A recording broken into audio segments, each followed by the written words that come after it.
Welcome back to the Anything Goes with Jackson Neill podcast. Today I have a very, very cool interview with Wes Mason discussing his upcoming album, The Animal Inside. Very, very fun interview with him. But first, remember, you can listen to this podcast wherever you'd like to listen to podcasts at, whether it's SoundCloud, Stitcher, iTunes, YouTube, Spotify, wherever that is.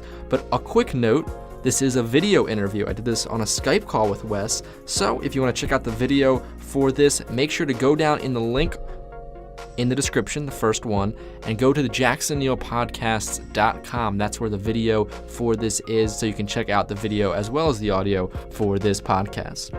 So, Wes is a musician I was really happy I got the chance to talk with. He has his single, I Want Your Love, featuring Kofi Black. That's coming out a week from the day I released this, so if you're listening to this on April 19th, 2019, you can look out for that single coming April 26th.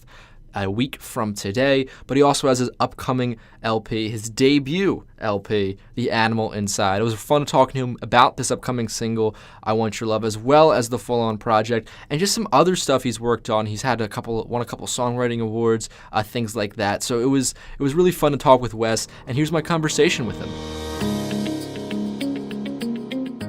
You know, you're talking about LA and just, you know, how much it inspires you, and you're so right. I mean, there's so much stuff going on in that city that it's overwhelming. And I guess that makes me wonder, where was that track, I Want Your Love, recorded? Because it's such an upbeat, I feel like, summery vibe. Was it in LA? It actually wasn't. That's the crazy thing. Oh, really? Yeah, that was one of the songs that came to life when we went back to Toronto. Mm-hmm. We were working with a producer named Kickman Teddy. He's worked with like Timberlake, Timbaland, you know, we knew him through a friend, so it was really cool that he got on the project. But yeah, he was jamming in the live room, in the studio, like in the vocal booth, basically. Yeah. He had his headphones on, and he was just like kind of listening to this crazy track. And so he called me in. He's like, Wes, come over here. Mm-hmm. And like, you know, it was fire. I put on the headphones, and I was like, wow, like, where'd this come from? So he kind of like initiated the beat. Mm-hmm. And then like, it just kind of like, we kind of just caught the vibe and went with it. But yeah, no, it happened in Toronto. I think we were missing the warm weather. That's probably why we made it. Oh, that makes sense though. I mean, you're in Toronto, yeah. You're like, fantasizing. Like you said, it's a fantasy love story. So you're fantasizing about, you know, how warm it could be back there in LA. Oh yeah, that's probably the reason. It was like -10 at the time. It was like snowing, and it was horrible. I'm based out of Philadelphia, so I know it gets cold here, but I know I've heard of that Toronto is just another level. Yeah, Toronto can get pretty bad. Mm-hmm. So this project, it's called The Animal Inside. Can you just take me a little, why that name, I guess? Well, The Animal Inside was one of the first tracks that I actually wrote for this record, and we recorded that song in LA. Mm-hmm. And it's like the opposite of this song, really. It's like a ballad. It's almost like a movie soundtrack song. It's probably going to be the first song of the record. Okay.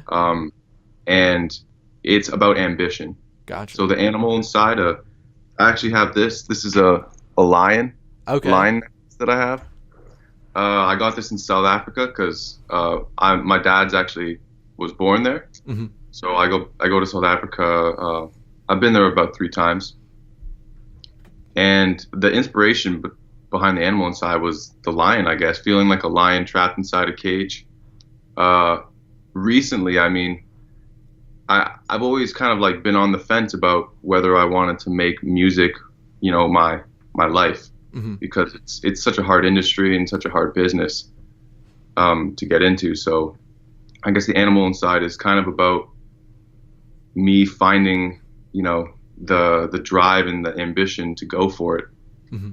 It's like kind of like a song about growing up as well. Okay, definitely. I find that interesting though. You said right there, you know, finding it hard to almost make music be your, like, the thing you go after, because a lot of stuff I've read about you, you know, you've achieved, whether it's like songwriting success and just a lot of things, you know, at a pretty young age. When was that moment where you were like, you know, screw it, this is my dream, this is what I want to do?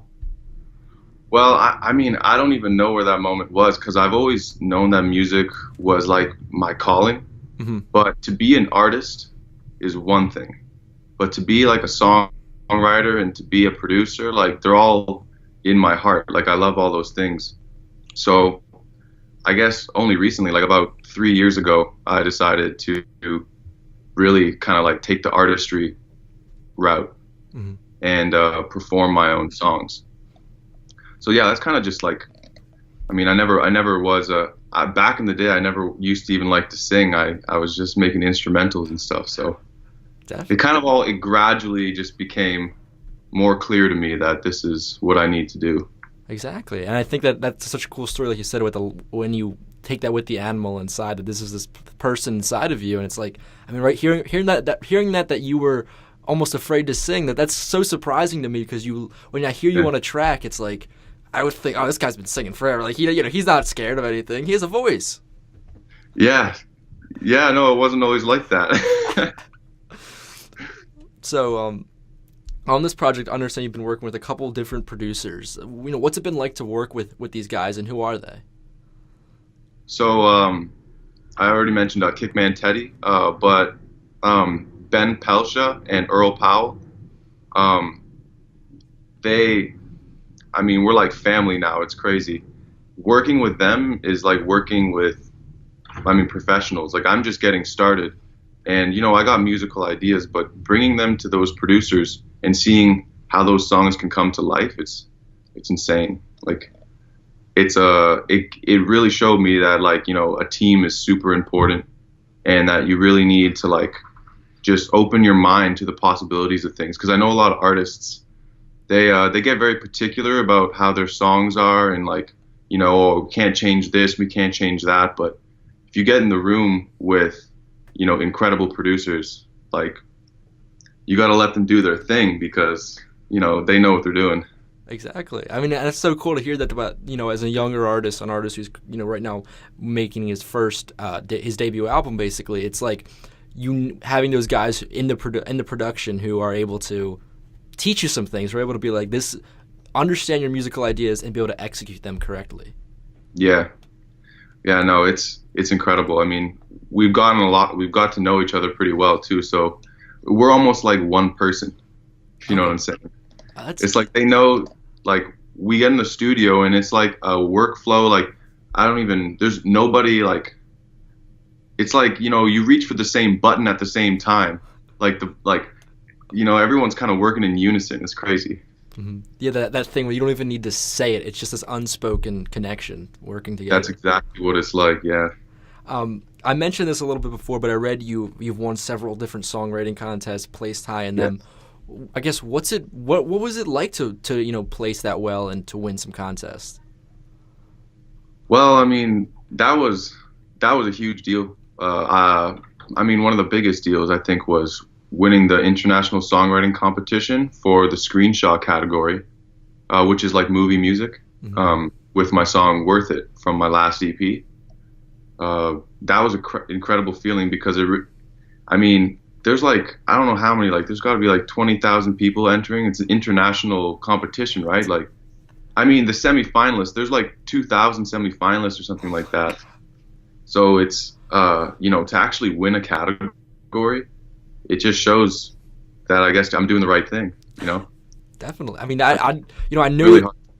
Like, people can believe in you, but like when you get that kind of recognition for something, it's a big deal. Mm-hmm.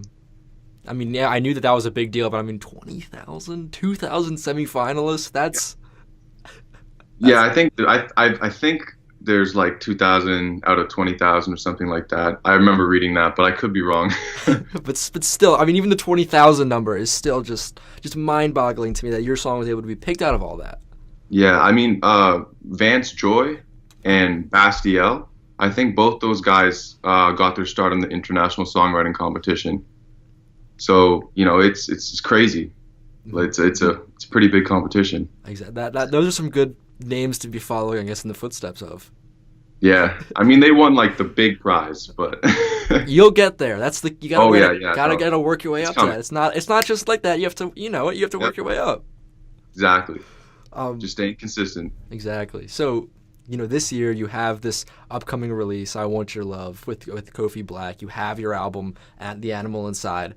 How are you feeling headed into all of this? I'm feeling very confident because I've been working on these songs for like a year now, over a year.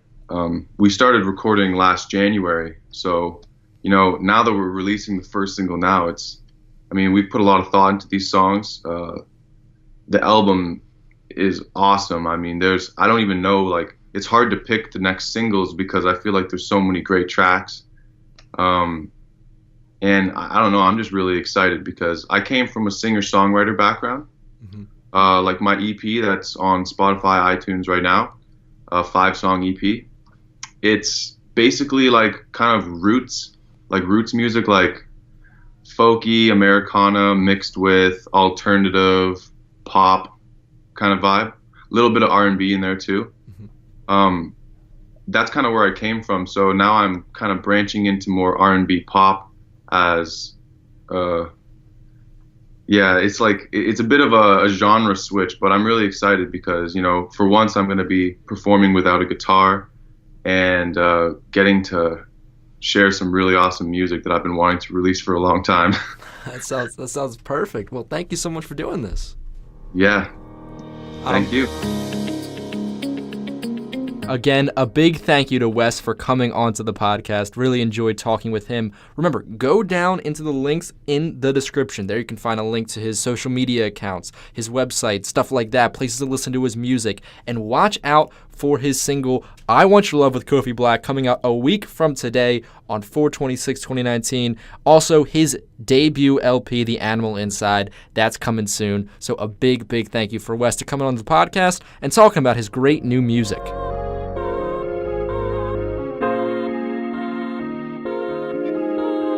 And that will wrap it up for this episode of Anything Goes with Jackson Neill. Thank you so much for listening. Remember, go to jacksonneillpodcasts.com.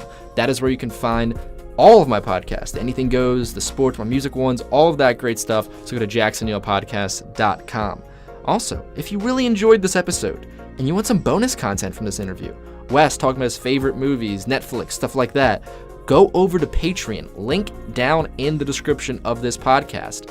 There you can catch the bonus content from this interview as long as you subscribe to the podcast on Patreon with a subscription fee. There's different kind of levels or whatever you want to afford, but there you can help support the podcast. You get also exclusive access to bonus content from this interview, but all my other ones as well. So I highly, highly recommend that if you're able to.